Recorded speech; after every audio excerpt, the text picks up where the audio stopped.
আজিৰ মিনি ব্লগটো আৰম্ভ কৰিছোঁ দুপৰীয়াৰে পৰা আৰু মই গৈ আছোঁ খুৰীৰ ঘৰত। পিছে পিছে দেখিছেনে ভাইটিও আহি পৰিল আৰু এইফালে খুৰী কি দেখাই আছে জানো। খুৰীয়ে কৈছিল যে দুপৰীয়া সাজটো তাত বনাব, সেইকাৰণে আহি পৰিলোঁ।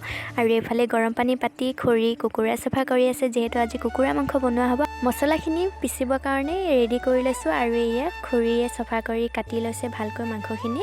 আৰু এইফালে কেৰাহী পাতি তেল ঢালি দি দিছোঁ, যিহেতু ধুমাধুম বনাব লাগিব। খুৰা আহিব খাবৰ কাৰণে। আজি কুকুৰা মাংস বনাম জাতিলাওৰ লগত।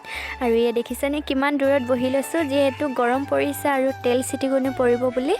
আৰু এইফালে মোৰ বনোৱা হৈয়ে আছে। তাৰপাছত যিহেতু আপোনালোকক ব্লগ দিব পৰা নাছিলোঁ, মই একো কণ্টেণ্ট বিচাৰি পোৱাই নাই, কি দিওঁ তাকে ভাবি থাকোঁ। আৰু এয়া আজি লৈ আহিছোঁ, ইমান দিন দিয়া নাই, তো কিবা দিব লাগিব, সেইকাৰণে তো মোৰ আজি চিকেন বনোৱা হৈ গ'ল। আজি মিনি ব্লগটো ইমানতে শেষ কৰিছোঁ। নেক্সট মিনি ব্লগত লগ পাই আছোঁ, বাই বাই।